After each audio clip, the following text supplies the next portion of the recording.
no matter what department you look at, whether it's family, friendship, freedom is always robbed, you know?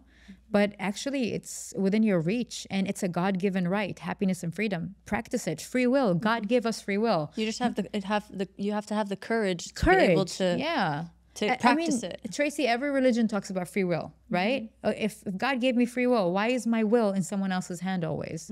In society, what they think of me, and parents and what they want me to do, and what they want me to study, and how they want me to be, and the man I'm with, how he wants me to look, how he wants me to act. Why is my free will always compromised? Yeah. And that's what they don't tell you, that your free will is yours. And once you practice it, you will attract the right people. And guess what? People will respect you more.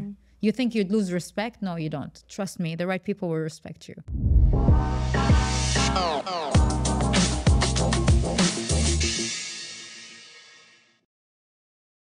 Welcome to another episode of What They Don't Tell Us.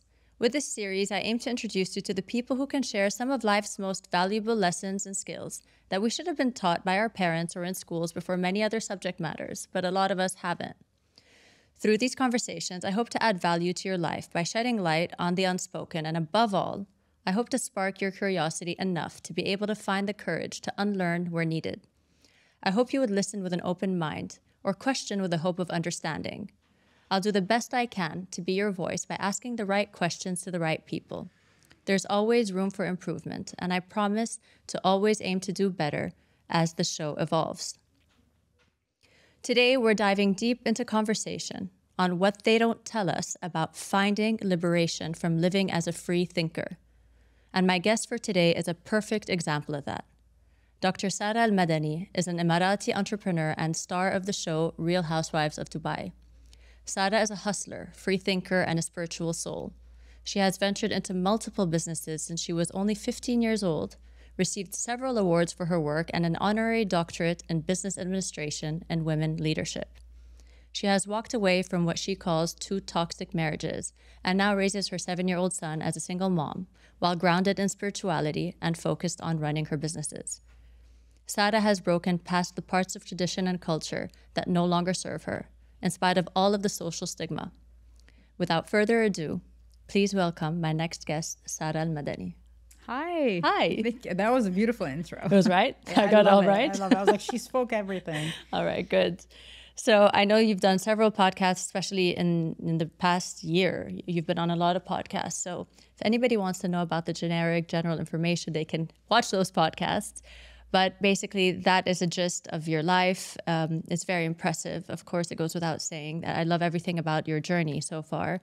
What struck me most about you is your personality. I find that you're blunt, you're straightforward, you say what you think. And that's why I wanted the show to be about the power of free thinking, the power of kind of taking charge of how you think, of how you feel, your own set of values, and going with it.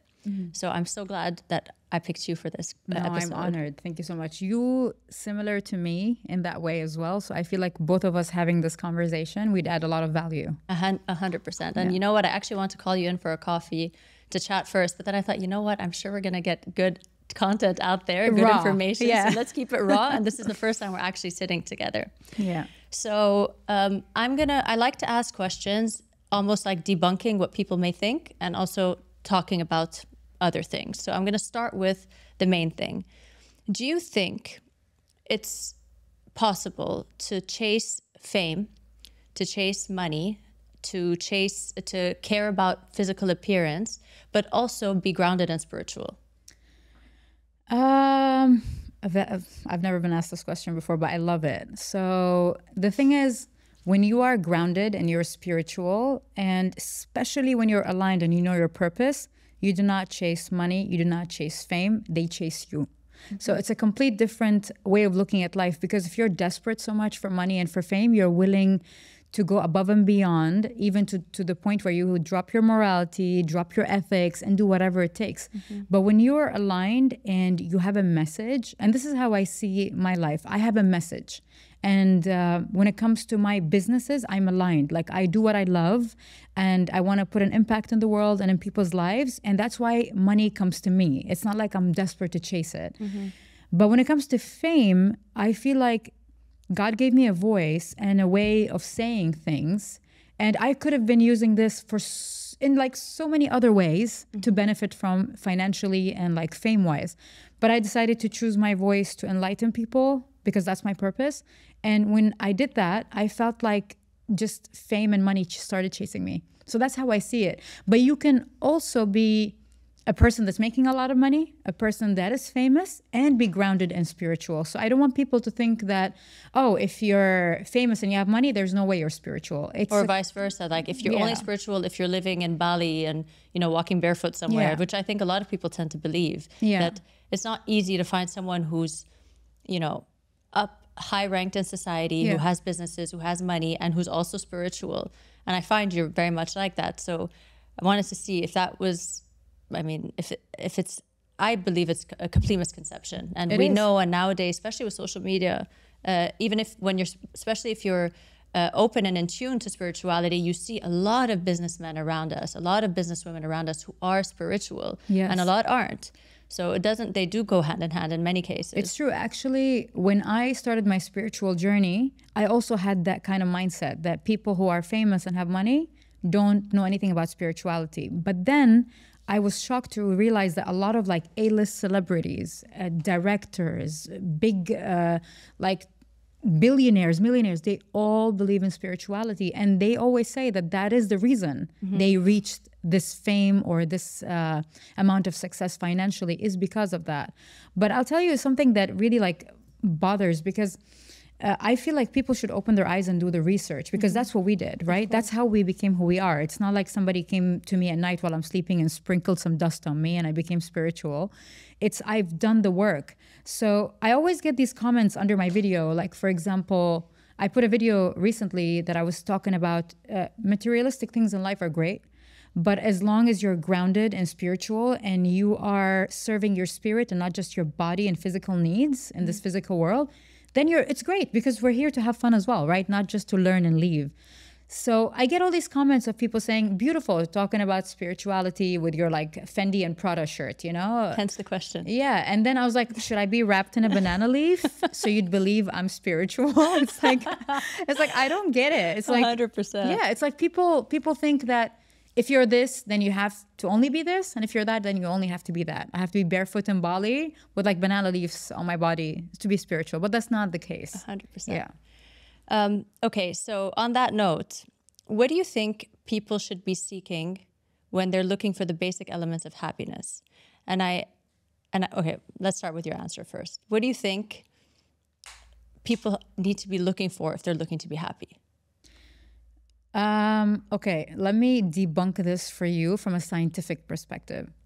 Us as humans, as our body, we are the masters of everything. Our thoughts, our reality, everything. It's consciousness, right?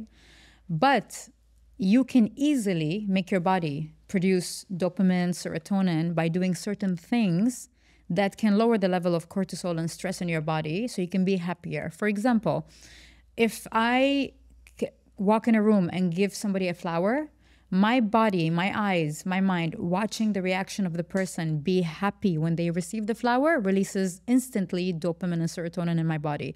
So if you biohack your body, it's like a laptop. It's easy to make yourself happy.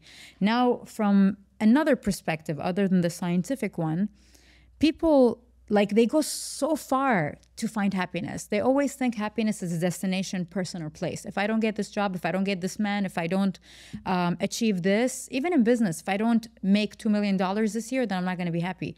But that's not what life is about, because neither does the future or the past exist. It's the now that matters. And I feel like there is no choice but to choose to be happy. Like, what are the choices I have? You want to be depressed, sad, or happy? I choose happiness. Like, there is no choice but to be happy. And it's a mindset. So yes, I'm human. I do get upset. I do get disappointed, but I don't dwell, because I know nothing lasts forever. Even happy moments don't last forever. I don't dwell, but in the end, I always say, okay, I'm a happy person, but I'm feeling irritated right now. I'm a happy person, but I'm a bit disappointed right now. So I fall back on the idea that I am happy and I don't need anything and anyone to be happy. Just waking up in the morning, breathing, and knowing that I'm still alive to go on my mission makes me happy. So it's so simple. You can take it from a scientific way, you can take it from a spiritual way, but I feel like there is no choice but to be happy. But I know like a lot of people dwell, which is very sad, and they linger in a sad place, not realizing that whatever you're sad about that happened in the past doesn't exist anymore. So you make the choices. You said something now, which basically is, just being grateful pretty much is one of the elements of happiness. And it reminds me of this psychiatrist called Dr. Paul Conti, if I'm not mistaken. I think his name is Dr. Paul Conti. And he wrote a book called The Invisible Epidemic. Okay. It's basically about trauma and how you heal from your trauma. And he was talking once with somebody, with Dr. Huberman, and he was asked the question, like, how can people find the basic elements of happiness? And he said most of the people that he knows are people that practice two things that actually lead to happiness: gratitude, which is something that you just named, and agency. What's agency? So we know what gratitude is. Agency also reminded me of you. Agency is being able to be in control, being to trust, to have faith that your decisions are right decisions, and to be able to maneuver through life knowing that you trust your own judgment and having control over those things.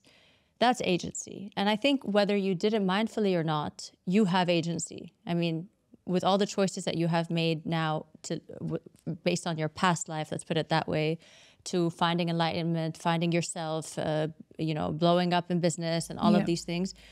And even the choices you made to get out of your toxic relationships and all of that, it's basically trusting your own judgment and being able to maneuver around life with those things.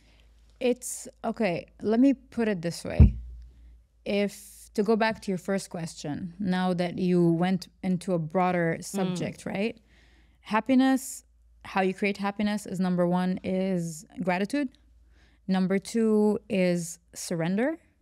And I'll speak about that. Number three is healing. Okay, so when you said agency, I trust my choices because I have the right and the free will to do anything I want. And even if it's wrong, even if it's a disaster, I have the right. I am the captain of my soul. I'm the master of myself. I have the right to take any decision. That's number one. Agency for you there. Agency, yeah. But number two, there's a part two to it. Why do I trust myself enough to live this liberated life where I don't care about the decisions I take or where they take me? Because they're mine.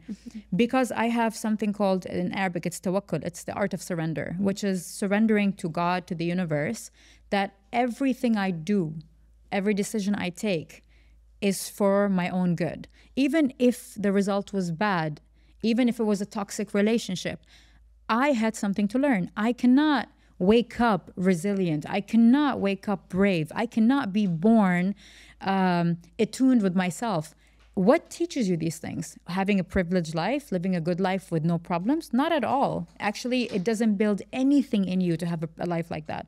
But a life filled with wrong choices, wrong mistakes, toxic relationships, failures, this is what builds that muscle in you, that muscle that allows you to feel like I am in control. I'm not in control of you, Tracy. I'm not in control of the weather, of anyone in my life. And to be honest, I lost the interest in even changing people anymore. But the truth is, what I'm in control of is me. That's it. And that's my superpower. So no matter what decision I take, I always say, God has got my back. And if it's a bad decision and it leads to something bad, God wants me to learn a lesson. And I remember when I was younger, when I was like 17, I used to always pray, God, I want to be brave. I want to be strong. I don't want to be scared. I want to face my fears. I want. And it's not like, you wake up one day and, magic, it's all there. It's 100%. All built through the hardship you go through. And that's how God was like, okay, you want all these things, child, you got to go through these things.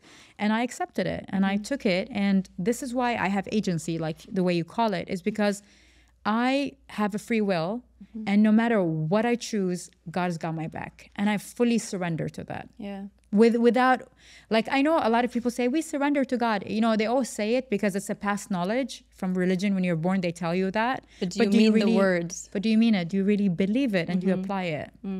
That's the difference. So I speak about independence a lot, and a lot of the times I stress on talking about independence towards women when I actually obviously mean independence in general. I think it's absolutely crucial and important. I've been independent since I was 19 years old. It happened to be in the form of financial independence, but I feel like it allowed me to find independence in many other things, like being free thinking, by having my own opinion, by my own choices and all these things. But I get a lot of backlash, especially from women, when I talk about the importance of being independent. Mm. And especially if I'm insinuating towards financial independence, because of course, a lot of them who aren't kind of feel like it's an attack on them. Like, how am I supposed to do everything? And I don't by any means believe anybody should be doing everything. If you have a partner, then hell yeah, of course, split roles if you need to. Yeah. But I also think independence teaches you not only financial independence, but also to be a free thinker, to have your own opinion, to trust your own judgment. And to kind of be grounded in that. A lot of the time when we're fully dependent, whether it's on our parents, especially in our culture, a lot of women tend to be dependent for a very long time, even deep in their 30s and maybe even 40s on parents, if they don't have a partner or vice versa, or a brother or something. And if you don't find that kind of basic core independence, it will strip away from your judgment. Like, you won't trust your judgment much. So if you were to see independence from the lens of whether it's for a man or for a woman, what do you think is the most important element of independence? And of course, it doesn't have to be financial independence per se. But if it is financial, tell me. And if not, what do you think is the most important version of independence? I feel like financial independence is very important. Now, I know that we are accustomed as a culture, and we are literally trained and groomed as women to feel like if you're not depending on your dad, it's your brother. If it's not your brother, it's your husband. If it's not your husband, then it's back to your dad again. So I know that women have been groomed to be like that. So of course, when you speak about financial independence, women will attack you because they don't understand anything else but whatever they've been marinated in for so long, and that's their culture. And believe it or not, Tracy, I feel like when they are upset with what you say, it's because it's exactly what they want, but they just don't know how to do it. So it's that frustration inside of them saying, okay, she has it. That means I can have it, but I don't have it. So let me take out my frustration on her. So independence financially, I've been independent financially since I was 15. And to be honest, it liberates you because we as humans, we were not made to survive, but the world and how everything happened and the conditioning, we are created now to survive. And financial survival is something big that impacts the person's mental and physical. It affects you in every way possible. If a woman can maintain a financial life where she depends solely on herself, it'll be easier for her to learn how to depend on herself in other aspects of life because she's adding value. And when you add value, that's what makes you feel like you are needed, you're wanted, you're there. Now, look, I'm not against the idea of a man should be a provider. No, I'm 100%. The man should be the provider in the relationship. And if he's a man that can't fully provide, you can both have it or whatever makes you both comfortable, right? But I'm not in it for a woman that comes and pays for everything. Totally. I did that in the past. Big mistake. And I'm not in it for a woman who leaves her house because a man is coming to save her. That's not the case. And when I tell women you need to be independent, yeah, sure, financially. But what I'm really, really, really, if you read between the lines of the subtitles we're on, what the real message is, go discover yourself. Go discover your soul. You've been born with a blueprint ready for you, you know? This is who you're going to be. That's how you're going to grow up. This is what you're going to believe in. That's what you're going to do in school. You're going to be a doctor. It's like your family has a blueprint ready for you. What I want women to do is to cut that blueprint and to find out who they really are. And the only way to find out who you really are is if you're dependent. You cannot go on a journey of self-discovery if your parents are paying for everything and then that gets them angry and then they'll stop financing you. You know what I mean? It's a threat to your survival. I totally agree. So the only way for you to figure out who you are, buy your ticket to freedom and land in the land of safety where you know who you are and what you're made for, is to basically become dependent on yourself. You know, there's a lot of things that come with financial independence in terms of a character change. You become stronger, you become resilient, you start accepting failure when you break, and you will. Yeah. You can find the way or muster the strength to pick yourself up again. And all of those things are not easy if you're always protected and sheltered. 100%. And I mean, you're an example. You know, a lot of women tell me things like, yeah, but I should be raising the kids. It's a full-time job.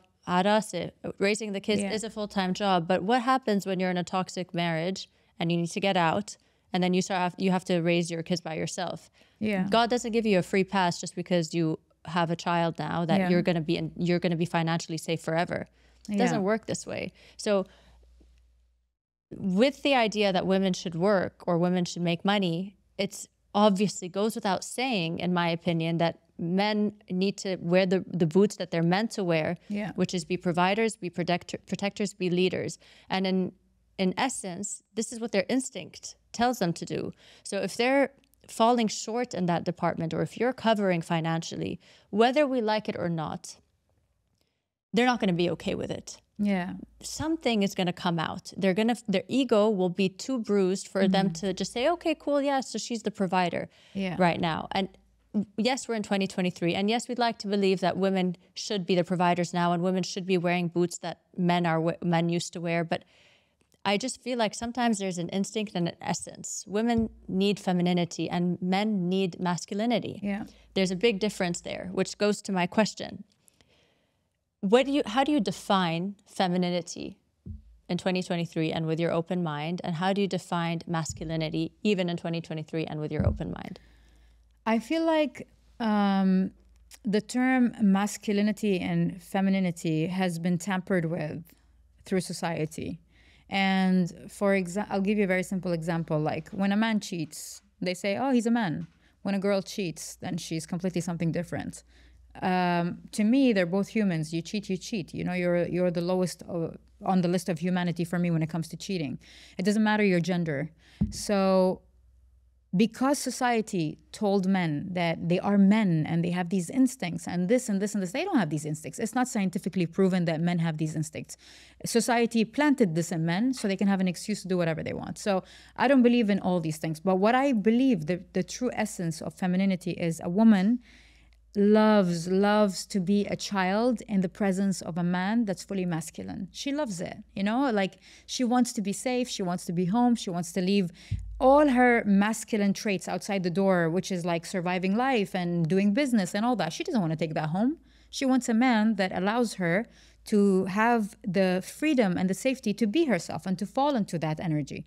A man, when it comes to being a masculine, a man is a protector, provider, and a leader, like you said. And if a man is missing in any of these departments, he feels insecure. And then he takes it out in different ways, whether it's on himself or the people he loves around him. And as much as he can say, I'm not insecure, you are insecure. You know, when you are missing one element, you are insecure.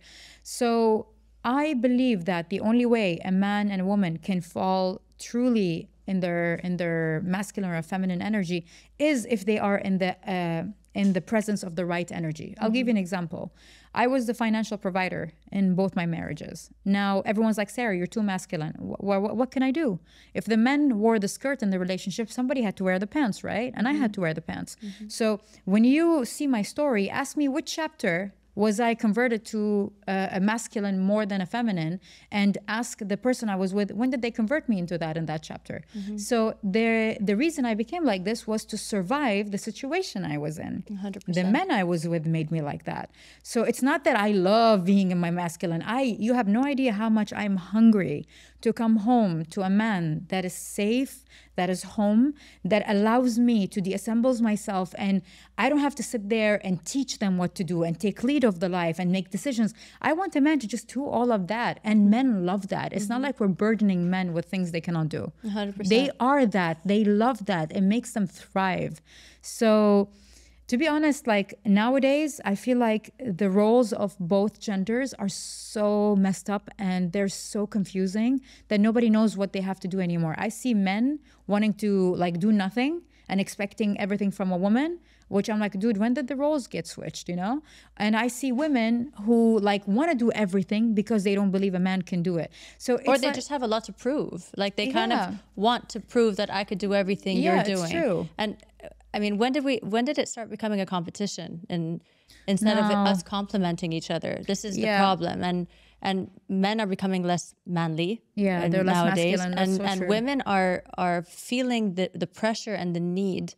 Yeah. Or maybe, like you said, I mean, with women, you end up turning survival mode on, Yeah. and when you do, you're in your masculine energy all of a sudden. Yeah. When you don't feel protected or provided for. Yeah. Especially if you can, like yourself or like me. And I've been in this situation as well, where I will come across as aggressive or, like too pushy, or my opinion is what matters, or I kind of push. It's because I'm at this point in time in survival mode. I don't feel protected. I don't feel another person is there to kind of, add value or like take away from like help me, I don't feel that. So I feel the need that I need to like be the captain of the boat right now and steer by myself. And in order to do that, I need to be full focus and like, in control. And that's where I feel the masculine sometimes feels like femininity no longer exists, is when women feel the need to kind of switch on masculine energy. Yeah. But they both have to come within their element, within what their natural. Like you said, I'm the same as you. I mean, my husband knows me as a very different person to what people know me as. He sees me like a child, and he always like jokes, and he's like, you're like a little girl. No one really sees me like a little girl. A lot of people are like, oh, Tracy, independent, smart, hardworking, whatever. But I'm like a child with him because he allows the space for me to feel, and he makes your inner child even feel safe. Yeah, 100%. I feel, you know what, Tracy? I think this is where people underestimate the power of healing, because how we handle life, whether I'm a woman or a man, how I handle life, how I handle relationships, how I see my roles in society, it all comes back to my childhood trauma and the traumas that I had in my life. Because with trauma, you're not really who you are. You are wearing a filter to protect yourself. And God knows how far and where this filter takes you, because it deceives you. It tells you this is bad, this is good, build a wall, do this. So it's like healing from your trauma for men and women can really allow them to enjoy their masculinity or their femininity in the best way ever. And yes, I mean, you're right. With your husband, you feel like you're a little girl. That's how it should be. Yeah. That's when you realize green flag partner, you know what I mean? And it's not a partner where I have to protect myself from. And or if you don't trust his judgment, I think is the worst. 100%. He may be going through a financial rut, but I could still trust his judgment that, okay, this happens. Let's say he's going through a financial rut. Okay, I got myself out of it. This is a new strategy. It's like you trust him as a spirit, as a person. Yeah, I know that he'll know how to make the right decision. Yeah. And I'll trust that he knows how to lead our family when we do have kids. He'll know how to lead. I don't feel like, no, I don't trust his judgment. He's gonna. That's when you feel unsafe, and then you're back to survival mode. Then therefore the woman ends up feeling like in her masculine energy. And I feel like this happens a lot, especially if you're choosing men for the wrong reasons. Yes. I feel, like if you're not healed, you're always choosing men for the wrong reasons, 100%. Right? But I've recently came across something that blew my mind, and I feel like this is a question. If anyone is in a relationship and they're confused about how they feel or where they stand, there's one question. And when I read that question, it blew my mind. One question. Ask yourself this question and imagine yourself in this scenario and watch your answer. Your answer will tell you exactly whether you're in the right relationship or not. And the question was, if you were in a room with your partner, your significant other, and somebody tells you, you are so like your partner, you guys are so alike, it's unbelievable. How would your spirit settle with that? Like, would you feel like, no, I'm not like him? Or would you feel like, oh my God, yes, and I'm so happy that I am like him? And that question will open your eyes to a lot of things. Now that I think about it, if somebody told me you were like any of your ex-partners that you were with, I would be really offended, and I would fight that sentence till the day I die, because I'm not like them. Neither mentally, spiritually, like nothing like them. So that question can show you whether you are with the right person or not. If somebody tells you you are like him, would you be insulted or would you feel happy? Of course, happy. And if you, exactly. So you are with the right partner. Because you're proud of like how he you're thinks, like, God damn it, I want to be like him. Right? Yes, I that's get you. Interesting. Yeah, that's very interesting. Do you feel like you're more intimidating to men or you're more intimidating to women? Both. Women who have not found their strength, women who have not liberated themselves, they have not freed themselves and their mind from the expectation of society or the shackles of culture and all that, see me as someone very intimidating and somehow a wrong role model, you know? Although I'm fighting for their well-being, for their mental health, for their mental freedom and their spirit, they see me intimidating. Now, for men, because I'm successful, because I know exactly where I stand, because for me, relationships are not, I don't go on like dates to have fun. I don't date multiple people to pick one. I don't feel like that's how energy should be tempered with, and I don't waste my time that way. If I'm into something, I'm in it for the long term. It's an investment and it leads into marriage. So that also intimidates a lot of men because they're like, we can't mess around with her. Or if I don't know my shit, I can't be with her. Or she's too successful. What if she's too masculine? What if this? It's like they're intimidated and they don't even spend the time and day to figure out what kind of person I am. But to be honest, I don't care. Like, you can like me, you can hate me. It doesn't matter to me. You know, I'm not everyone's cup of tea and I don't intend to be, you know, so it's fine. You know, one of my guy friends a long time ago said something to me and it really hit home. He says to me, you know, I can never date a girl like you. I'm like, why not? He's like, because you're too well traveled. I'm like, what does that mean? I don't get it. He's like, I mean, what are you going to leave for your husband to show you? Oh, what? Really? What?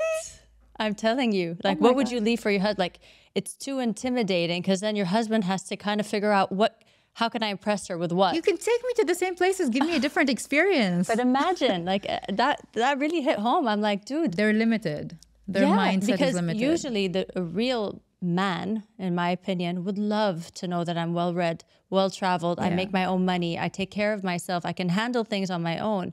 A real man would love that. Yeah. He'd encourage that and appreciate that. He'd feel like, damn, I have a beast of a woman with me and I love that. Yeah. But it doesn't change the fact that he's still the masculine and he could still lead. And there's thousands of other countries and cities to go to in the world, right?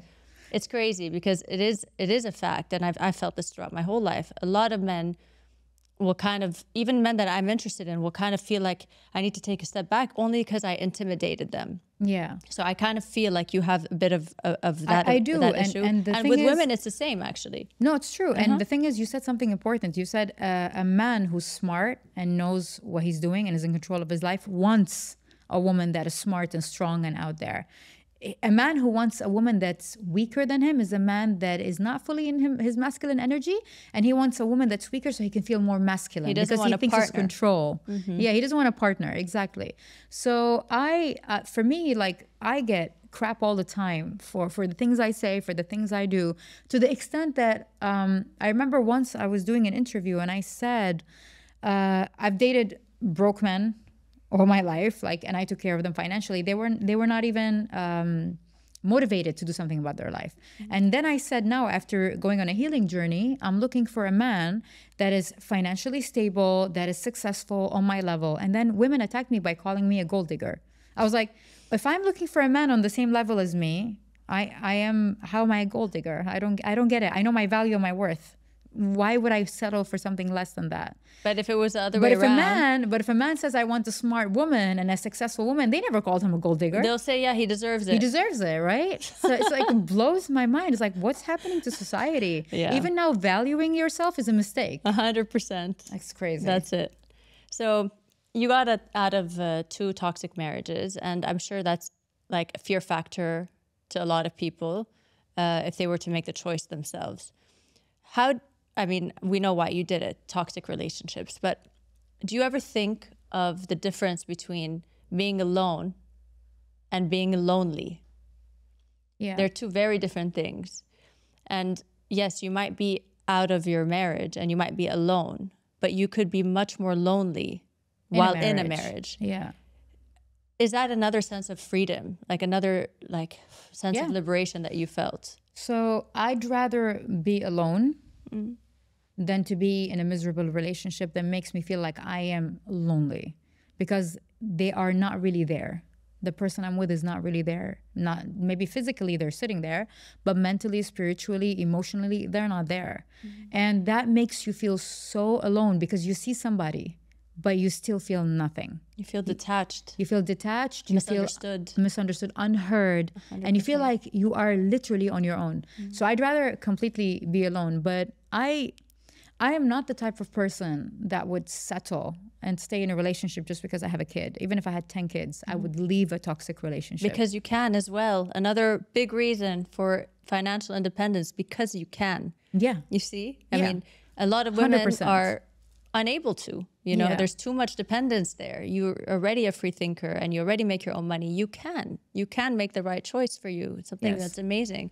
And It saves your life. it saves your life, Yeah. 100%. And it's like your insurance. You don't have to 100%. be financially independent if you have a wealthy husband or whatever, but it's your damn insurance, and it gives you kind of purpose, you know? Yeah, because I've seen women who were cheated on, and bluntly, she finds out, he tells her, yeah, I did it, and she stays. Why? Because financially she's depending on him. So you're right, it is your insurance when you're financially independent, because I can leave you, I got my own money. You know, I don't need you. If you're not good for me, you're not good for my spirit, not good for my energy, you're out of my life. But also, like, I hate the fact where people always say, stay for the kids. I'm not introducing my child to this kind of toxic love. I want to break the karmic cycle. I want to break the generational cycle. You want me to sit and do the same mistake all over again that everyone has been doing? Nope. My son needs to see healthy relationships, healthy kind of love. 100%. So I don't stay for the kids. I don't care. Like, you don't even have to financially be part of my life when it comes to the kid. I will take everything and deal with it on my own. I just don't want my child next to anybody that's toxic. I totally agree with No, that. I will not stay for the kids. I totally agree with that. And I think most people that say they'll stay for the kids is a cover up for them being afraid to leave. Yeah. Because if you are truly, if your child is your highest intention, like to protect your child, you'll protect them from toxicity. You'll protect them from learning what a bad relationship looks like. And it doesn't necessarily need to be abusive. Yeah. Even if it's neglect, that's exposing your child to what relationships look like. If you're sleeping in separate bedrooms, and your child wakes up every day to say, okay, so this is what love looks like. Yeah. Guess what? Guess who your daughter is going to date when she's Your 25 husband. years old? She's going to date your Her husband. father, She's not. yeah. She's going to feel neglected. She's going to pick someone who doesn't show love and affection and attention. Yeah, That's my take the on it. children always in toxic relationships. That's so true. I've seen it every single day. The children end up dating their parents, and when they meet people that are toxic, They're drawn to them. It reminds them of their parents. That's home. familiar. That's love for me. That's familiar to me. So they will go to that. You are literally destroying your child's life, and you're creating new traumas in your child by staying in a toxic relationship. But also, like, forget the child for a second. Let's talk about something completely different. Let's talk about the person. If you value and love yourself, you would not stay in a relationship like this. And I'll give you an example. Usually, and like, I had a situation where my mom had a best friend, and she got married to this toxic guy, extremely toxic. She stayed because financial independence, zero. So she had to depend on him. And she was alone in the UAE and didn't have any family to take care of her. Otherwise, she would have went back to her family because she needs to depend on somebody. But then 2 years into the marriage, and her depression and her crying and complaining all the time, I couldn't listen to her complain anymore. I was like, if you're not going to do anything about your life, I don't want to hear the same sad story all over again, because you're not serving yourself and you're not taking any advice I give you. 2 years later, she developed cancer. And now we all know that cancer has no source. And anything, any kind of manipulation you go through emotionally or sadness can develop into physical illnesses. So I told her, like, okay, so do you know where the cancer came from? She's like, no, we don't have it in the family. I was like, you really don't know where the cancer came? It came from your husband. You need to leave. During the process of her chemo, he was manipulating her and wasn't there for her. She was cancer-free. And a year later, after going back home and leaving Germany from her surgeries and all that, she developed cancer again. Although her case was good, and they told her, you having it again and it coming and reoccurring again is so far-fetched, because we saved you at the right time and it was like not that bad. She got it again. Why? Because she's still with that husband. What people don't realize is that your mindset, your thoughts, your emotions, they become physical illnesses. Every cell in your body, every organ is listening to you, and whatever you're putting them through, they will rebel on you. So that's your body telling you enough. You know, like, we cannot do that anymore. So for me, I do not entertain, not even if it's a month of marriage, 2 months. If I find out you're toxic, if you're not good for me and you have issues you need to deal with, and you're choosing to be at the level you're at, I'm not meeting you at your level. I elevate very high. I vibrate very high. I do not deal with low frequency shit. I don't deal with that. So I would leave in a heartbeat. I don't care. Yeah. Some people say you're heartless. I'm not heartless. It's if you know my story and the back end of my story and what I had to survive to be the person I am today, I'm not heartless. I am literally protecting myself. Yeah. I think, I mean, this comes with time and age as well, that it may sound like heartless when you're 25, but enough time, enough experience has passed that I know what the hell I want. Exactly. I know what the hell I don't want. Yeah. And I know what I don't want. So exactly. I don't need to be wasting my time. Okay, let me give it a year. Let me give it a chance. Why, you know? Yeah. And it's, I mean, you've said this before, and I'm a true believer in that you need to come fully yourself and fully the man or the woman you want to be before you enter another relationship. Have the best relationship with yourself first before going into something else. Sure. And you said something about trapped energy. I went to a healing session in Thailand, and it literally was an experience that for the first time in my life, my body was fidgeting as I was going through the healing session. My elbow was fidgeting, my right knee was fidgeting, and it kept like a glitch, you know? Yeah. And they explained to me that you have trapped energy in your body from past traumas, that it was literally kind of glitching and showing like I'm trapped here and I'm trapped here. And there's certain parts of your body that explains where you feel trapped in. So and that's like a very minor example compared to what trapped energy could actually do in your body, like cancer and stuff like that, you know? So I'm full on with that. I'm a firm believer in it. And a lot of people tend to think of it like, there's no way. Yeah. There's no way you were glitching. Maybe you were just, I don't know, tired or something, but I was, and I know the feeling. It was real. You know, it's 2023. What you're saying right now, it blows my mind that people still do not believe in energy. Because they don't take the time to research or learn. Yeah. They just, because what you said is so true. They recently discovered scientifically. Now, if people want to talk about science and they say woo-woo, spirituality, we don't want to talk about it. Okay, fine. Let me bring it from a scientific way. They just discovered recently that every cell in your body keeps memory on a cellular level. That means every trauma you go through, every memory is stored somewhere in your body. And for you to release yourself from it, therapy is not enough. Hypnotherapy is not enough. Spiritual healing is not enough. Energy healing. You have to go through the whole shebang to release a lot of things that are left inside. And also, they just discovered scientifically recently that the heart has its own brain. It has its own neurons and it has its own way of thinking like a brain does. So we have two brains in our bodies. So can you imagine like what goes on and what gets stored there and what happens? And also in the stomach, right? You have like a lot of a lot of like the signals that come, whether it's your diseases and stuff, start from your gut and your stomach as well. Religion says that as well. But I'll tell you my story. For me, I went to a spiritual healer and an energy healer, and I have hypothyroid. And they told me that after doing the whole session, I felt so much pain in my throat when they were working on me with the energy. And they told me, your great-great-grandmother was always quiet about so much pain she went through in her life.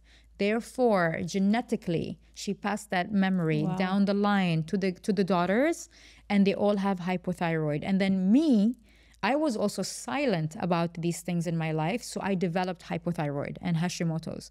And you know, doctors tell you Hashimoto's is an autoimmune disease. There is no way you can reverse it. Your immunity is attacking you, and there's no way you can remove these things from your body anymore. These, let's say, like how your body reacts. I don't have Hashimoto's anymore. I healed through spiritual healing and energy healing. I removed it. Until today, my doctor takes my tests and says, I need to write a book about you. How'd you do this? How'd you do this? Did you eat something? It's like they don't want to believe in energy. Wow. They will make any excuse. Were you wrongly diagnosed? Maybe the tests were wrong. Maybe I was like, dude, I did spiritual and energy healing and it works. Where did you do it? How did you do it? I did it in Bali and I did it here. My spiritual healers were here for a while. So, and they removed it. They told me you can totally remove anything in your body. Wow. Yeah. And it's like you communicate with your body and your cells. But my doctor, being very logic, wouldn't have it. He is like, this is all wrong tests. You probably did some food, some diet. I was like, dude, I did not do a diet. I just did spiritual healing and it worked. How insane is it that doctors are actually not relearning science or medicine with the thought of energy simultaneously? And you could be doing both together. Like imagine the wonders that you could do if you're doing medicine, Both but you're together, also, yeah. you know, bringing in, you know, studying about healing and energy Yeah. with it. I mean, You know, Tracy, I used to, one of my like my life purposes, I was like, I want everyone to like attune into their spirituality. And I wanted so badly to make everyone like look inside, because spirituality frees you. And that's to free themselves so they can live happy and not worry about all these stupid things we worry about as humans in this experiment and on earth. But now I don't push it anymore, because I feel like there are some lost souls that need their own time, and it will happen in the right time. I don't push it anymore. I enjoy mine. So right now in this, like in 2023, you feel like the earth is shifting. We're going through a major shift consciously, because a lot of people are awakening. You can see it even on social media. A lot of people are switching to spirituality and to consciousness. So if people are not following through, don't be shocked anymore. Let them have their own journey, their own awakening. They're lost in their own way. And for us, it's better to focus our attention on people who are already on their awakening, let's say stage in their life at the beginning, and we guide them through it. Other than that, I don't even entertain anymore. I don't want to change anybody. I gave up on that. You know, I actually think it's better that way, because it goes the same with, let's say, people that chose to be vegans or people who have chosen, I don't know, a specific path in life.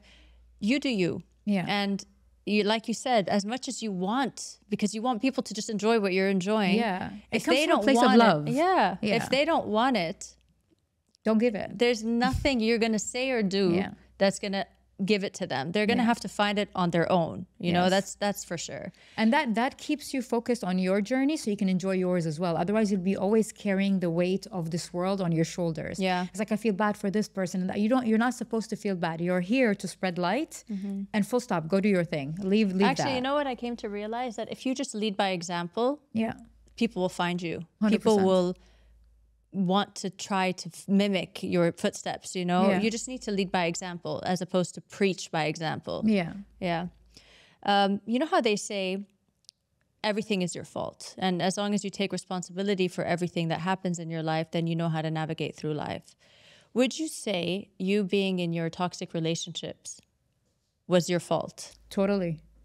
Accountability is part of self-growth and part of healing. Of course, they were narcissistic, abusive, mentally, physically. But to be honest, did they show me that from the beginning? They did. Did I stay? I stayed. So right now I went from being a victim of theirs to being a victim of myself. So me staying and me accepting for so many years to waste my time is not refundable. To waste my time and my life and my energy and my health and my mental peace, and choosing to stay with a person that already showed me red flags shows that there's something wrong with me. And I've done the healing, I've done the work. It comes from childhood trauma. It comes from thinking that this is what love is, and thinking that this energy of narcissism is an energy that makes you feel home, and that love is conditional and you have to sacrifice to be accepted and loved. So when I look back at my story, it makes me feel so sad that I did all what I did and I sacrificed everything. And Tracy, like, if you hear what I've sacrificed, you would throw me off a building. I sacrificed everything just to be loved and accepted. And this is so sad. And I always say it, if, you know, like, I've heard this before and it made so much sense. If you're not fed love on a silver spoon as a child, or in your like childhood, you will learn how to lick it off a knife, you know? And That hits home, man. yeah, and I was licking it off a knife because I thought, at least it's love. It hurts, it cuts, but it's love. I want love. So this comes from trauma and unhealed trauma. And I know we're supposed to right now focus on the exes because they were the evil ones, but I don't want to focus on the exes because I don't grow if I focus my energy on them. I can change them, I can control them. Totally. God bless them. I hope, you know, they find their way. But for me, girl, why'd you settle? Like, well, what the hell's happening in that department? What's going on with you? So there is trauma involved. And I always tell people, don't think that only people who are toxic and bad and negative and all that need healing. Good people need healing. Even empaths need healing because we can be toxic towards ourselves. I think maybe a healing journey should start before something goes wrong. Yes. Because when something goes wrong, it's so hard to find the light. It's so hard to sit through healing. You know, a lot of people, I I had to hit rock bottom before I discovered healing. Me too. I was just going to tell you the same thing. I would not have discovered healing if I didn't hit rock bottom. Maybe it takes hitting rock bottom for a lot of people, but if you're maybe with the new generation, with your kids, you would teach them from now how to handle, you know, how to stay calm, how to meditate, and like baby steps towards really healing. That they don't have to unlearn and hit rock bottom and like fall flat on their faces before they find the journey to healing. To be honest, Tracy, like children don't listen. Let me give you this advice. Children do not listen, they watch. So you lead by example as well, right? But also, no matter how much I teach my kid, no matter how much information I shove into him or I expose him to, he still has to do mistakes to learn. Of course. People, if I listened to all the advices I was given in the past, I would have been like creme brulee life with on the cloud number 9, happy. But it's not listening to people and wanting to find out for myself that made me the person I am today, that made me grow, that made me heal. And I feel like we all have to go through this. If life was easy, what am I going to learn? Nothing. 100%. I think a lot of the parents, our parents' generation, they want to protect you from their own fears, their own shortcomings, or life in general. Like, be careful, be careful of this. You're going to make a mistake, don't do it. You know, just stop you before you even get the chance to make the mistake.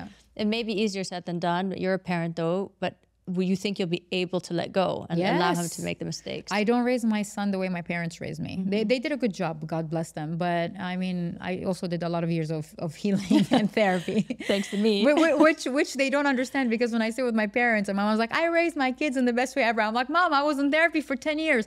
But for them, it came from a place of love, you know, because they don't know any better. They were raised like that. But I don't want to be that. I want to break the cycle. Not to say that you are bad parents, but you were conditioned as well, you know, by your own traumas, by your own upbringing and all that. So I don't want to do that.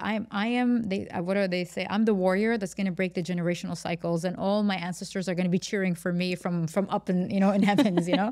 I'm the one that's going to break it. And with my son, when he does anything, I tell him, your life, your choice. Unless he's going to throw himself off a cliff, of course I'm going to stop him. You know, that's the obvious for safety. But if it's not an obvious thing where he has to learn on his own, I always tell him, go do it. Even, for example, like recently, he had a flu and he got better after a week. And I told him, listen, do not eat any ice cream. Don't swim in the pool, because you never know, like your body might still be fighting a weaker version of the virus. He's like, no, I got this. I was like, okay, your life, your body, go learn. And he gets sick after that. And I'm like, learn. So he won't do it again, as opposed to you having to say stop for the next 2 years. He might do it again and again and again, but he has to go through his own failures to learn. I don't believe, you know, learning life is a luxury we're handed. You have to do it your way. You have to go down that spiral road. You have to go down that dark alley to learn your own lessons. Totally agree. Yeah. All right, a few more questions. So I know we're running out of time, but I'm going to shoot you with a few, so we'll do them like a bit snappy. What do you think was the biggest hypocrisy you lived? And what was the pivotal point when you completely got out of that mindset? When I was, okay, just to give you a back end to the story so you'd understand. One of my biggest, like, not triggers, I'd say something that's a non-negotiable, is hypocrisy. I don't negotiate with hypocrisy. So when I was wearing the traditional wear and I was wearing it in the country, and then when I traveled, I didn't wear it, it didn't settle good in my soul. I felt like I'm a liar and I'm being a hypocrite right now. And I'm just keeping an image for approval and for validation. And so people won't like reject me. But when I travel, I was more freer. So I decided to bring that girl that travels back home and to keep her there. I don't want to put on two personalities or a mask just to fit into society. And that's where I took off my traditional wear and I decided to live life fully transparent and authentic and real with I call myself, I'm spiritually ruthless. Like I am living to the max, me. I don't care about what people think, say, or how they perceive me. Like, to the extent that sometimes, like right now, when like family have gatherings or old friends have gatherings, they don't invite me because she's the tattooed rebel, you know? Like, we don't want her around. I was like, I don't want to be around. Like, thanks for making my decision easy. Thank you for, it's like, I don't want to be around that. I want to be around people that appreciate me for who I am and celebrate my authenticity and love me for who I am. I don't want people that love me because of a fake version I put out of myself. And to be honest, at the end of the day, none of these people pay my bills. When shit hits the fan, they're not going to be there. Totally. They're all available to give you free advice. You know, they love doing that. But when you need impose something, advice. impose advice. You know, here it is, you know, donations here and there. But when you really need something, they're not there for you. So I'm sorry. You can sit down, you know, and be judgmental as much as you want. I'm not entertaining you. I'm not dancing on that stage. You know, you can be there on your own. And I don't care whether it embarrasses people. Like my parents tell me, oh, when you come to family gatherings, hide your tattoos. I'm like, Mom, you know, they follow me on social media. They know I have it. Like I'm like everywhere with it. Why would I hide it when I go there? She's like, yeah, to respect them. I'm like, why do I have to keep it to respect them? Why can't they respect me for who I am? Yeah. So it's just like, I don't entertain. Zero effort put in that department. I don't care. You like me, you like me. You don't, you don't. It's fine. If you could eliminate one of your characteristics or a bad habit, what would it be? My bad habit? A bad habit or like a character flaw, I would say. For me, this is like, it's a good thing and a bad thing, okay? Some people get annoyed by it, but when I hear someone saying something wrong, and let's say from a knowledge perspective, and I have the right knowledge, I will not sleep until you correct them. I correct you. Because I'm not imposing my idea or my beliefs, because if you believe in something and I believe in something, I will not argue with you. You know, we can agree to disagree. But if you give me like something based on science or something, or like a study or anything like that, and I know the answer, I would hunt you until you understand that you're wrong, you know? Because I get scared when people go out and pass wrong knowledge to other people. Yeah. It's like, dude, hold yourself accountable. This is the facts. You know, you're wrong. Please don't go teach people something wrong, you know? No, I hear you for sure. All right. And finally, the show is called What They Don't Tell Us. If there's one thing that you could tell people that you wish you would have known before and you know now, what is it? Something they would never tell you is that you have two rights as a human being. The right to be happy and the right to be free. And the right to be happy is taken away from you through the media. You need this makeup, you need this clothes, you need this car, you know, and then family and university, this job and this life and this husband. They always made you feel like happiness was something you always have to look for, but it's actually within you, chemically within you. That's number one. Number two, freedom. People are not going to sell you the idea that freedom is something you need to have. They will always make you feel like you're not free enough to do anything. And that's the norm. Nope, you're entitled. And, you know, like I always tell women and men, you know how in Arabic they say bir al-walidain. How do you say it in English? Bir al-walidain? Bir al-walidain. Bir, the mother and father, like al-bir. I don't know al-bir. It's like in Arabic we say, in Arab culture, we say you have to serve your family, your parents, your mom and dad, right? Serving your family doesn't mean the person you marry is their choice, the person you divorce is their choice, your job is their choice, the decisions in your life is their choice. It just means you make sure that their health is taken care of, that their needs are taken care of, and you're there for them. Do not get manipulated into thinking that every decision you have to take has to be something that your family should be happy with. It's like even in like, no matter what department you look at, whether it's family, friendship, freedom is always robbed, you know? But actually it's within your reach and it's a God-given right, happiness and freedom. Practice it. Free will. God gave us free will. You just have you have to have the courage to be able to practice it. Tracy, every religion talks about free will, right? If God gave me free will, why is my will in someone else's hand always?